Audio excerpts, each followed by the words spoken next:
Ashama harkafuuni akkam jirtu kabajamtootaa fi hordoftoota keenya miidiyaa Etsii Afaan Oromoo oduu yeroo kanaaf qabannee dhiyaanne kan simbiraan geenyu ta'a. Oduu waliin Hanabdii Milkeessaa daga xumuraatti nu waliin tura. Ayyaanni Tulluu Taaboor Kawaala Dawoo Hirkattootaa Fayyisaa Addunyaatti bakka eebbifamtoonni abbootii Phaaphaasota argamanitti kabajame. Akka mana Kiristaanaa Ortodoksii Tawaahidoo Itoophiyaatti ayyaanota gurguddoo Gooftaa keenya Fayyisaa keenya Yesuus Kiristoos keessaa tokko kan ta'e ayyaanni Ukee guyyaa itti Gooftaan keenya Tulluu Taabooritti ifa waaqummaa isaa itti mul'ise waggaa waggaan hagayya 13 sirnoota adda addaan kan kabajamu. Ayyaanni kun Kawaala Dawoo Hirkattootaa Fayyisaa Addunyaatti bakka eebbifamoo Abuna Saawuroos hojii gaggeessaa mana lubummaa waliigalaa hangafa Phaaphaasii biyyoota lallaba Shawaa Kibba Lixaa fi magaalaa Shaggar, eebbifamoo Abuna Ximootiyoos hangafa Phaaphaasii biyya lallaba Daawuroo Koontaa, abbootii fi amantoonni hedduu bakka argamanitti kabajameera. Kabaja ayyaana kana irrattis eebbifamoo Abuna Ximootiyoos ergaa dabarsaniin manni kiristaanaa bakka guddaa kan kennituuf ayyaana guddaadha. Kanneen jiranii fi du'an iddoo itti wal argan Waaqayyo akkamitti nama akka walitti argisiisu ilaalla. Kunis manni kiristaanaa namoota adda addaa tokkummaan akka walitti fidu kan agarsiisudha. Gama biraatiin ayyaanni kun kan barattoota Abinnat jedhamee beekama. Barattoonni kunis kadhachuun hawaasa carraa barnootaa isaaniif kenne kan itti sooranidha. Jaalala isaanis ayyaana itti mul'isanidha jedhaniiru. Eebbifamoo Abuna Saawuroosis ergaa dabarsaniin kana dura ayyaana kana barattoonni waggaa waggaan ni kabaju ture. Guyyaa kanattis diyaaqonoonni kawaala kanaa warreen darban bu'uura godhachuun ni kabaju. Waaqayyo nageenya nuuf kennee nagaan akka kabajnu kan nu taasise haa galatoomu. Ayyaana gaarii nuuf haa taasisu jedhaniiru.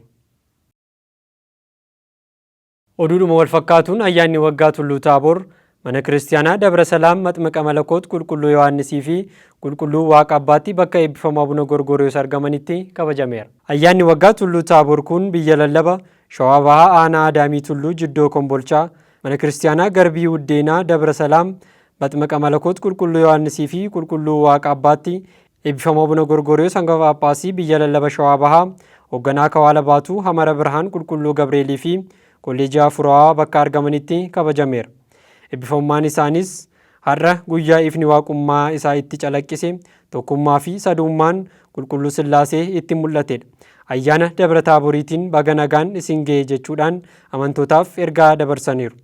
Hoogganaan kutaa lallaba Wangeelaa biyya lallabichaa Maggaabii Addis Qomoos Abbaa Hayila Gabriel Tasfaa Wangeela Maatiyoos boqonnaa 17 lakkoofsa 5 irratti argamu bu'uura godhachuudhaan barumsa Wangeelaa kennaniin Gooftaan keenyaa fi Fayyisaan keenya Yesuus Kiristoos utubaa duuka bu'ootaa kan ta'an Phexros, Yaaqoobii fi Yohaannis fuudhee gara gaara Taaboritti ol ba'uudhaan fuula isaanii duratti fuulli isaa akka aduutti ifee uffanni isaas akka ifaatti adii ta'uu isaa achittis Musee fi Eeliyaas dhufanii isa waliin yeroo dubbatan mul'achuu isaanii fi duumessa ifaa keessas ilmi koo kan ani jaalladhuu fi itti gammadu isa kana isa dhagaa sagaleen jedhu dhaga'amuu isaa kaasaniiru. Sababa Musee fi Eeliyaasitti filatamaniifis Waaqa jiraattotaa fi warra du'anii Waaqa uumamaa ta'uu isaa akka mirkaneessaniif akkasumas gaarreen Dabra Taaboor fakkeenya Wangeelaa fi mana kiristaanaa ta'uu isaa tarreessuudhaan ayyaanicha qabiyyee amantaa fi aadaa isaa eeggatee kabajamuu isaa ibsaniiru. Eebbifamoo Abuna Gorgoriyoos duuka buutota 7f mana kiristaanaa Dabra Madaaniit Fayyisaa Addunyaatti aangoo lubummaa kennan. Dabalataa Miroobii Israa'el akka taanutti dhiyeessiti. Eebbifamoon Abuna Gorgoriyoos duuka buutota 7f mana kiristaanaa Dabra Madaaniit Fayyisaa Addunyaatti aangoo lubummaa kennan. Eebbifamoo Abuna Gorgoriyoos hangafa Phaaphaasii biyya lallaba Shawaa Bahaa eegaa olaanaa Kaawalaa Amara Birhaan Qulqulluu Gabreelii fi Kolleejii Afuurawaa Baatuu mana kiristaanaa Dabra Madaaniit Fayyisaa Addunyaa Eedoo Kontolaatti sirna qulqulleessaa geggeessuun duuka buutota 7f aangoo lubummaa kennaniiru. Eebbifamummaan isaanis duuka buutota aangoon lubummaa tajaajilli isaa ergamootatti aansee dhala namaaf kan kenname kennaa guddaadha. Daaqunoonnis kennaa kana fudhatan kana sirnaan eeguu akka qabanii fi tajaajilaaf of qopheessuu mana kiristaanaa qulqullinaan gad of qabuu fi ajajamuun tajaajiluu akka qabanis hubachiisani. Dabalataanis barri 2018 xumuramuuf guyyoonni muraasa waan hafaniif amantoonni bara dhufutti nageenya biyyaaf hawaasaaf kadhannaa taasisuu akka qaban ibsuun kana cinatti mana kiristaanichaatti hojii misoomaa mana barnootaa daa'immanii ijaarsisarra jiru daawwataniiru. Miidiyaa biyya lallabichaatu gabaase.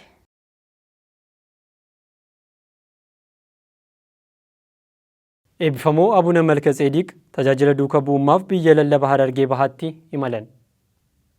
Eebbifamoo Abuna Malkiiseedeq hangafa Phaaphaasii biyya lallaba Guraagee fi hundeessaa fi eegaa olaanaa kolleejjii Hafuuraa Qulqulluu Zeenaa Maarqos tajaajila hojii duuka bu'ummaaf biyya lallaba Harargee Bahaatti imalaniiru.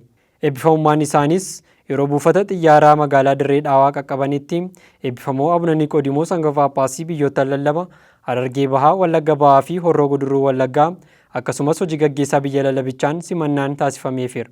Simannaa kana boodas eebbifamummaan isaanii biyya lallaba Harargee Bahaa teessoo Phaaphaasummaa dhaqqabaniiru. Turtii isaaniitiinis hojiilee duuka bu'ummaa adda addaa akka raawwatan ibsameera.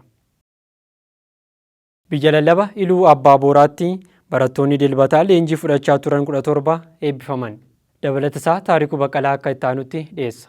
Biyya lallaba Iluu Abbaa Booraatti barattoonni sanbataa leenjii fudhachaa turan 17 eebbifaman. Biyya lallaba Iluu Abbaa Booraa mana lubummaa Aanaalleetti tokkummaa manneen barnoota sanbataa aanichaatiin barattoonni sanbataa leenjii barsiisota bakka bu'oota manneen barnoota sanbataa mana kiristaanaa Dabre Haayil Qulqulluu Goorgisitti fudhachaa turan 17 eebbifaman. Manneen barnootaa sanbataa aanichaa jala jiran jabeessuu fi sirna barnoota haaraa manneen barnoota sanbataa hojii irra oolchuuf leenjiin karaa tokkummaa manneen barnoota sanbataa Aanaalleetiin hagayya 1 bara 2018 irraa kaasee laatamaa kan ture. Bakka itti gaafatamaa mana lubummaa aanichaa luba Abbabaa Asaffaa akkasumas itti gaafatamaa kutaa qajeelcha manneen barnoota sanbataa biyya lallabichaa Daaqun Salamoon Bafqaaduu bakka argamanitti barattoonni 17 eebbifamaniiru. Leenjiin kun akka milkaa'uuf koreen tokkummaa manneen barnoota sanbataa aanichaa gahee olaanaa kan taphate yoo ta'u manneen kiristaanaa aanichaa jala jiran baajeta barnootaa danda'uun akkasumas waldaan qulqullootaa wiirtuu Aanaallee barsiisotaa fi meeshaalee leenjiif barbaachisan manni kiristaanaa qulqulluu Goorgis Gorees galma bultii fi barnootaa gumaachuun deeggarsa taasisanii jiru. Barattoonni leenji'an manneen kiristaanaa isaaniitti deebi'uun manneen barnootaa sanbataa jabeessuun daa'immanii fi dargaggoota barsiisuun isa baratan hojiitti hiikuu akka qabanii fi leenjiin kun cimee itti fufuu akka qabu ergaan itti gaafatamummaa qajeelcha manneen barnoota sanbataa biyya lallabichaa fi itti gaafatamaa mana lubummaa aanichaatiin darbeera. Miidiyaa biyya lallaba Iluu Abbaa Booraatu gabaase. Kabajamtootaa fi hordoftoota keenya miidiyaa UTC Afaan Oromoo oduun yeroo kanaaf qabanii dhiyaanne kana gaammaatti daawwattan ture. Oduu waliin ani Abdii Milkeessaan ture. Qophiilee UTC Afaan Oromoo waliin turtii gaarii.